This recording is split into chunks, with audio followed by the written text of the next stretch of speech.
Boa noite, queridos amigos, queridos irmãos do canal Amado Espírita.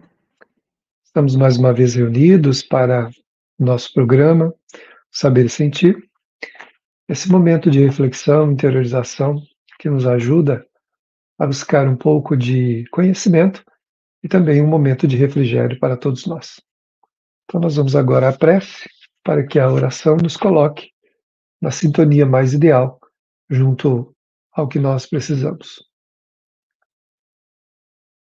Senhor Jesus, aqui estamos mais uma vez na Tua presença para refletirmos um pouco, Senhor, a respeito dos aspectos morais da nossa vida e te convidamos para estar conosco, nos auxiliando, nos inspirando através dos mentores amigos que cuidam de nós, que nos ajudam.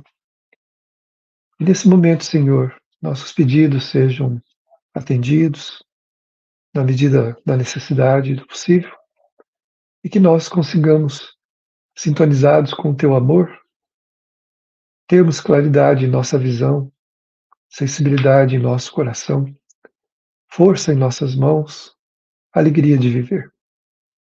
Obrigado, divino amigo. Fica conosco, nos ampare hoje e sempre. Assim seja.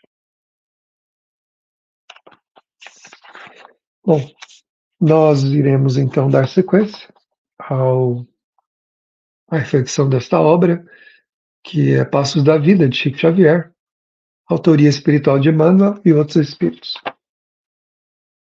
Então nós vamos aqui conversar um pouco. Hoje é o capítulo 24, intitulado Em Ação Evangélica. É do Espírito Emmanuel. Caso o livro repousasse indefinidamente na prateleira, o esforço do escritor teria sido inútil. Não é estranho essa ideia, né? Claro, se nós tivéssemos um livro apenas para decorar nossas prateleiras, nossas estantes, nossas bibliotecas, e isso também não é raro. Muitas vezes compramos obras que ainda não lemos e já faz anos que esse livro está lá, lá na nossa estante, e a gente não pega para ler. Então, para que o esforço, né, do autor tenha a sua valia, é necessário que a gente tome a obra nas mãos e leia, estude, medite, para captar aquilo que nos diz respeito a respeito daquilo que a gente leu. Se todo carro estivesse tão somente destinado a enfeitar residências, a indústria automobilística desceria a estaca zero, né? Claro. Se a gente comprasse um carro para deixar na garagem, pura e simplesmente, sem nunca usá-lo, né? Então, a hora que praticamente todas as pessoas tivessem um carro, a indústria poderia fechar suas portas, não haveria mais o que fazer, né? Mas é justamente porque nós usamos que aí tem o desgaste, tem a movimentação das peças que vão sendo trocadas e também tem, com o passar dos anos, a inutilização propriamente do veículo. E aí a gente tem que ter um veículo novo, mudar aquele veículo para um outro e assim vai, para que tudo dê sequência, tudo dê a sua contribuição para o mundo em que vivemos, inclusive as coisas materiais. Elas têm um valor de contribuição, né, para o mundo humano, para o sentimento humano, para a inteligência humana. Né? Nós não podemos nos escravizar, claro, das coisas materiais, mas elas servem aos propósitos que nós precisamos dentro daquilo que nós elegemos aí para a nossa vida. Quando a título acadêmico estiver quando o título acadêmico estiver arquivado, sem atividade que corresponda às habilitações que ele oferta, o educandário terá funcionado em vão para o detentor. Né? Então, se a gente tem um título, né, profissional e nós simplesmente não utilizamos aquele título para nada, não. O conhecimento que nós adquirimos, ele não é utilizado, não é colocado em prática. Né? A gente fez aquela formação, fez aquele crescimento, porém não usamos, não temos vontade, não temos nenhum interesse, né? Então fica aquilo de lado e ele não tem valia para nós. E o Emmanuel chega numa outra obra, né, eu não me recordo agora o título, onde ele faz um alerta. O Emmanuel não, se eu não estou enganado, é o André Luiz, que ele fala assim, cuidado com a preocupação apenas de adquirir títulos, que não servem para nada, que fiquem inúteis. Dia virá em que nós teremos que colocar esse conhecimento em prática. Ou seja nessa vida ou numa outra vida, a gente vai ter que voltar para dar cabo daquela atividade que nós simplesmente acumulamos de título e não fizemos nada. Não nos tornamos úteis para a sociedade, não fizemos nada com aquilo que a gente tem nas mãos, né?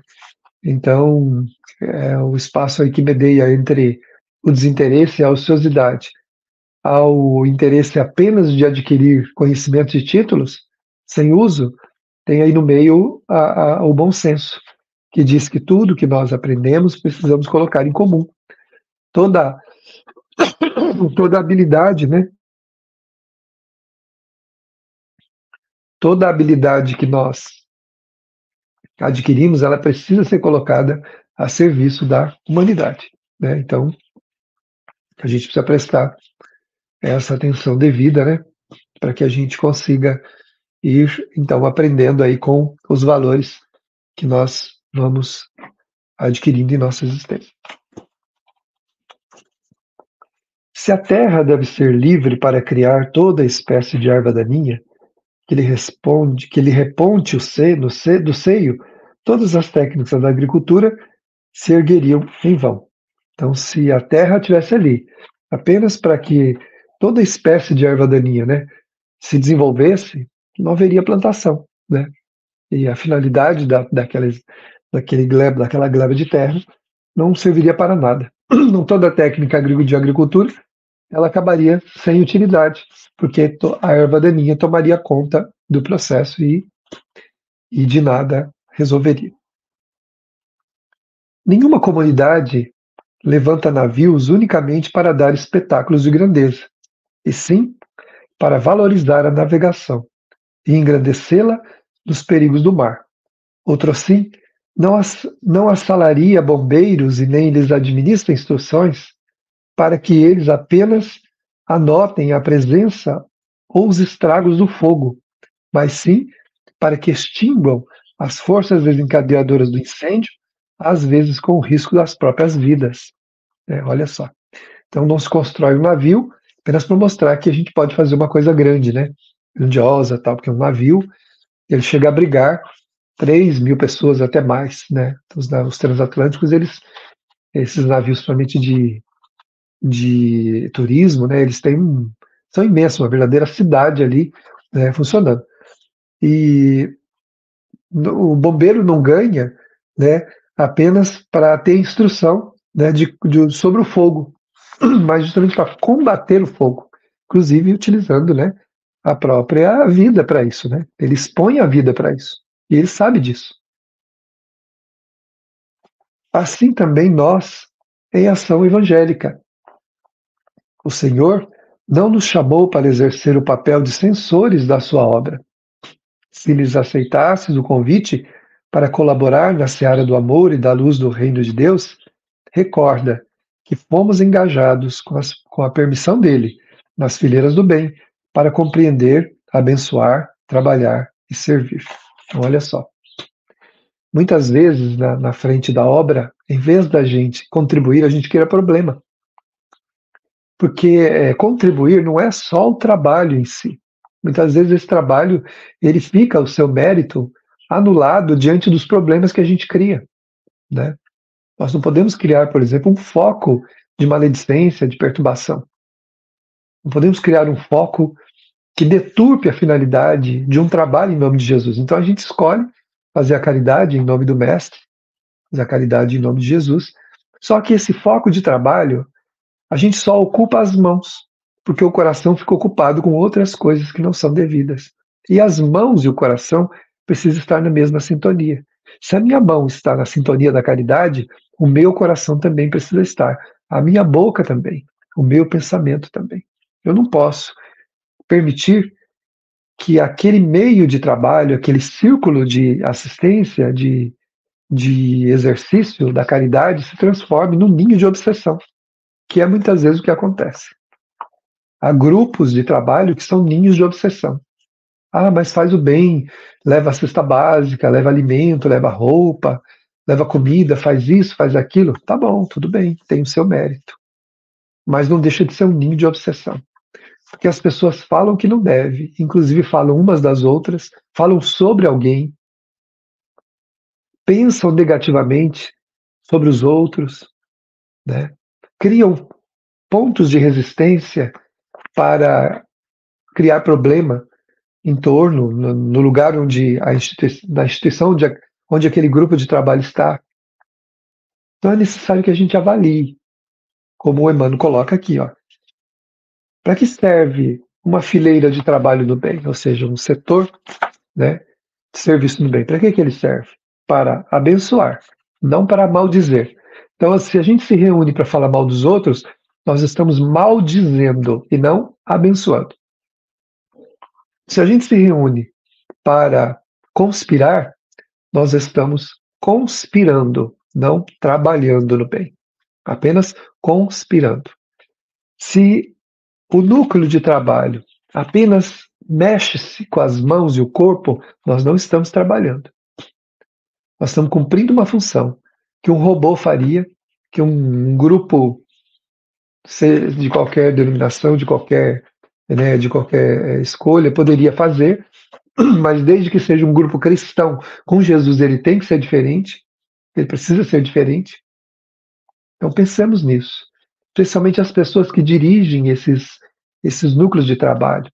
Elas precisam estar atentas, estimular aqueles que estão ao seu lado a amar o seu semelhante, a falar bem, não falar mal, a trabalhar não só com as mãos, mas a trabalhar também com o coração. Porque se eu não estou fazendo isso, nada do que eu estou fazendo tem proveito para mim. Tem proveito para quem está recebendo, mas não tem proveito para mim. E dia virá que eu vou ser descartado da obra. Não duvidem disso. Os espíritos venerandos não comparecem a reuniões que não são sérias, diz o livro dos médiuns. Então, se aquele núcleo de serviço, se aquele grupo não está servindo aos propósitos do Senhor, se está fazendo trabalhos negativos, principalmente de bastidores, onde um fala mal do outro, onde se programam conversas negativas, onde a pessoa começa a achar que ela é superior aos seus irmãos, que ela tem habilidades que são imprescindíveis, nós vamos descobrir muito cedo que não é assim. E que seremos descartados naturalmente no decurso do tempo. Porque as trevas não querem que nós nos iluminemos. Os espíritos sombrios, nossos irmãozinhos que ainda optaram pelas sombras, eles não querem a nossa felicidade. Eles causam o tumulto, ajudam a gente a programar aquele mal, mas, sobretudo, depois conspiram contra a nossa própria vida material, contra a nossa vida familiar, contra a nossa vida de trabalho no bem. E nós somos descartados. Não duvidem disso, que poderemos ser descartados. Por isso, prestemos atenção. Para merecermos a companhia dos emissários de Jesus, nós temos que fazer isso aqui, ó: abençoar, trabalhar e servir. E servir, trabalhar e abençoar não é ficar realizando coisas, não é fazer obras simplesmente. Né? Diz o Evangelho segundo o Espiritismo que impulsos generosos qualquer um pode ter. Mas a caridade, como a doutrina espírita a compreende, como o cristão deve fazer, essa não é de todo mundo. Essa é daqueles que têm consciência e que precisam buscar com os seus irmãos a melhor maneira de servir ao propósito do Mestre. Tomemos consciência disso, porque isso é autoevangelização e evangelização daqueles que estão conosco. Então, o Senhor nos chamou para exercer o papel, ou melhor, o Senhor não nos chamou para exercer o papel de censores na sua obra. Não estamos lá para criticar nada e ninguém. Se estamos fazendo isso, meus irmãos, escrevam o que eu estou dizendo. Seremos descartados. Porque na obra de Jesus só permanecem aqueles que abençoam, que trabalham e servem. Então, nesse instante, vamos pensar em Jesus, o seu divino amor por todos nós, sentindo a sua irradiação amorosa, as suas vibrações, que nesse momento tomam conta do nosso coração, limpando toda espécie de mácula, toda sombra, a fim de que devagar, aos poucos, vamos nos sentindo em paz. Essa brisa que emana do Cristo, esse frescor que vem da sua natureza, vai nos trazendo harmonia, vai nos trazendo paz. Percebamos essa presença, sintamos esse amor infinito e que nós possamos então, nesse momento, recebendo esse frescor que vem de Jesus, que vem trazer aos nossos corações aquela alegria de viver que nós temos que ter, em que pese qualquer enfrentamento que nós estamos tendo, voltemos nossa atenção para o Cristo. Pensemos na sua bondade e sintamos em nós a alegria que Ele nos proporciona nesse instante. E assim, voltando o pensamento e o sentimento para o Mestre, queremos dizer-lhe: muito obrigado, Senhor. Muito obrigado, meus irmãos.